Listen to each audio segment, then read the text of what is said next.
अब खबर ये आ रही है कि इंडिया इलेक्ट्रिक एयरक्राफ्ट तैयार करने जा रहा है, जिसका डिजाइन अप्रूव हो चुका है उनकी गवर्नमेंट की तरफ से, और 2024 के एंड तक वो उसे रेडी करेंगे। पाकिस्तानी लड़का था सिडनी में, आई थिंक कि वहाँ पे जो ओपरा हाउस है वो उसमें इंडियन फ्लैग से था, मार्क था, बिकॉज प्राइम मिनिस्टर मोदी वहाँ पे थे। तो वो कह रहा था देखो किस तरह जो है वो इंडिया और ऑस्ट्रेलिया के ताल्लुकात देखो क्या है, इतनी इज्जत मिल रही है, हमारे सियासतदान क्या कर रहे हैं। ये आप मेरे पीछे फ्लैग देख रहे हैं, ये इंडियन फ्लैग ऑस्ट्रेलिया के शहर सिडनी में उनकी जो सबसे मशहूर जगह है हार्बर ब्रिज, उसके ऊपर ये उन्होंने बनाया हुआ है। और ये वो इंडिया का फ्लैग है जिसको हम अपने आप से कंपेयर करते हैं, ठीक है। और अपनी सिचुएशन देख लें और इंडिया को देख लें कहाँ पे है। गलत ही बोल रहा है, उनके तो हक में बोल रहा है, पाकिस्तान के खिलाफ बोल रहा है। उसने ये कहा है कि उनकी मईशत और पाकिस्तान की मईशत में जमीन आसमान का फर्क है। अब आप मुझे बताएं क्या उसने गलत बताया है? नहीं, सही बताया फिर। तो सर इसको सजा क्यों होनी चाहिए? ये ऑस्ट्रेलिया के प्राइम मिनिस्टर ने आपको पता है क्या कहा मोदी को? उसने कहा मोदी यू आर बॉस। अब आप सोच लें आपके लिए क्या लफ्ज इस्तेमाल होते हैं पूरी दुनिया में।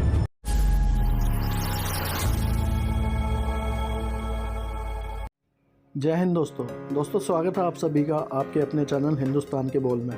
दोस्तों अब वो दिन दूर नहीं जब भारत सरकार इलेक्ट्रिक एयर टैक्सी की शुरुआत करेगी, जब आप एयर टैक्सी से एक जगह से दूसरी जगह आसानी से पहुंच सकेंगे और इस टैक्सी में पायलट के अलावा 2 लोग भी सवार हो सकेंगे, पर इसका किराया आम टैक्सी से 2 या 3 गुना ज़्यादा होगा।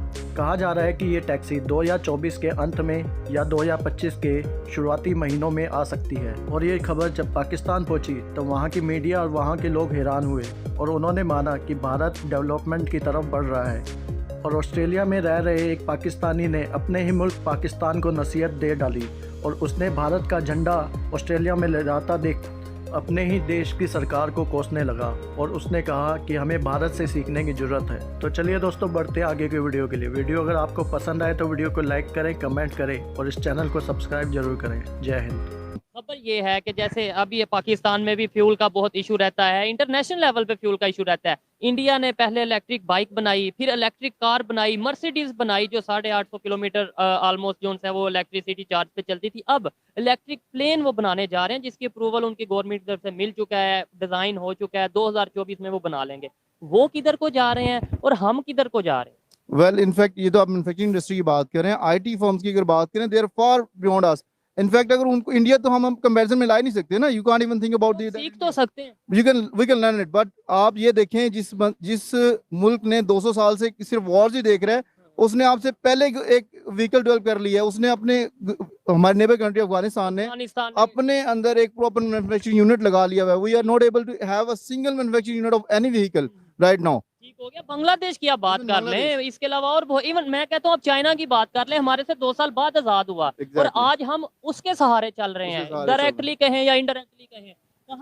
कहाँ पे जाके हमारा जो है वो फोकस हटा, या शुरू से हमें कोई डायरेक्शन दी नहीं गई 1947 से लेके अब तक। राइट, अगर हम 1947 से ऑनवर्ड की बात करें तो हम अभी तक सीरियसली डायरेक्शन लेस हैं, बिकॉज हम एक जब वॉर्स लग जाती हैं तो उससे अगेंस्ट जो हमें फॉरेन फंडिंग आ रही होती है, जब हमारी इंडस्ट्री ग्रो कर रही होती है, हम सब कुछ कर रहे होते हैं, हमारा उसमें इकोनॉमी भी ग्रो कर रही होती है, जीडीपी भी बड़ा अच्छा होता है। लोगों को ये लगता है कि शायद पाकिस्तान ग्रो कर रहा है, ये नहीं पता वो फॉरेन एड आ रही है, वो बाहर से डॉलर आ रहे हैं।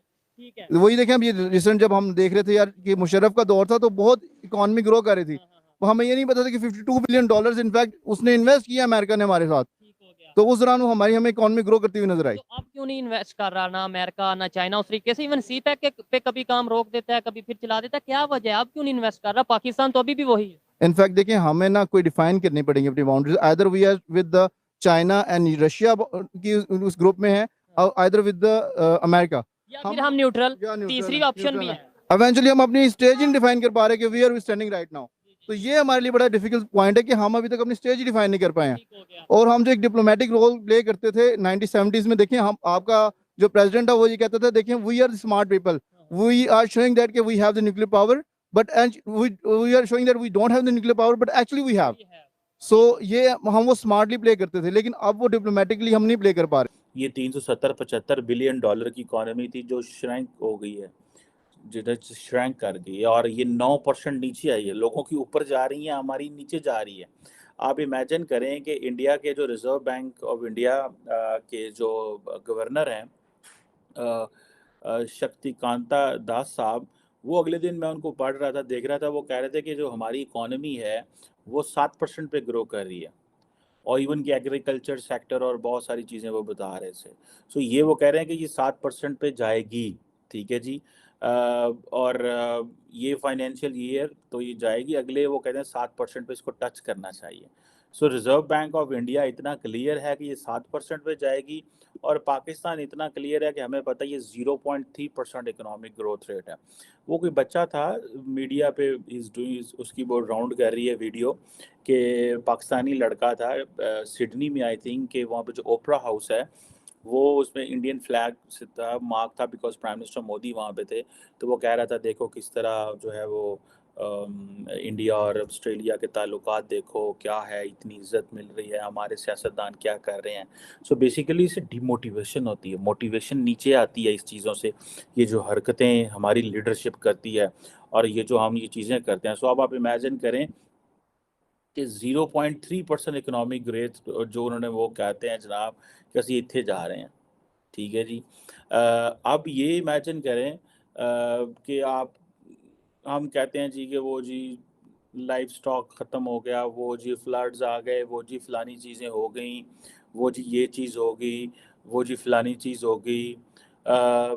आप ये इमेजिन करें कि हमारा जो पर कैपिटा इनकम है वो मेरा ख्याल है दैट वाज 1766 था, $1766 पर कैपिटा इनकम थी, जो कट होके और $200 हो गई। मतलब 1766 से वो 1568 पे आ गया, $200, और जो है वो एक पाकिस्तानी कम कमा रहा है पिछले साल से, ठीक है जी। ये आप अब इमेजिन कर लें कि आपकी पाकिस्तान की पोजीशन कहाँ पे खड़ी हुई है। और द क्वेश्चन इज़ कि जो एजुकेटेड लोग हैं, जो यूनिवर्सिटियों में लड़के पढ़ के आ रहे हैं, उनके लिए वो अपॉर्चुनिटीज़ नहीं आ रही। और हमारी जीडीपी ग्रोथ रेट तो नेगेटिव से ऊपर आई है मुश्किल से। तो हमने देखे ना 25 करोड़ की आबादी को इस तरह किस तरह चलाएंगे। हमारी जो एग्रीकल्चर है, फूड है, लाइफ स्टॉक है, ये सारी चीज़ें जो हैं, हर चीज़ में लॉस हुआ है। ये, और उसकी वजह क्या है कि सारा टाइम सारी नेशन, सारा मीडिया, सारी सरकार, सारी ऑपोजिशन, सारा जो सोशल जो सोसाइटी है वो क्या कर रही है, वो जनाब लगी ये सियासत करन रही है, ठीक है जी। और तो फिर ज़ाहिर बात है वही चीज़ें होनी है, एक्सपोर्ट हम उस तरह कर नहीं सके, घर में बिजली के मसाइल हैं, वो चीज़ें चल रही हैं जिसकी वजह से वो हमें जैसे वो आ रहा है। इसी तरह बिजली नहीं मिल रही, गैस नहीं मिल रही। इवन के इस्लामाबाद में वेयर आई लिव, यहाँ पे रात को गैस चली जाती है। I have never heard this कि जी चाय बनानी है जी गैस नहीं है जी। दिन में पता चला है जी दिन को गैस चली जाती है, at the peak 9 PM at the night आप खाना बना रहे हैं गैस चली जाती है। So this is happening somewhere in the centre of in the capital of the country.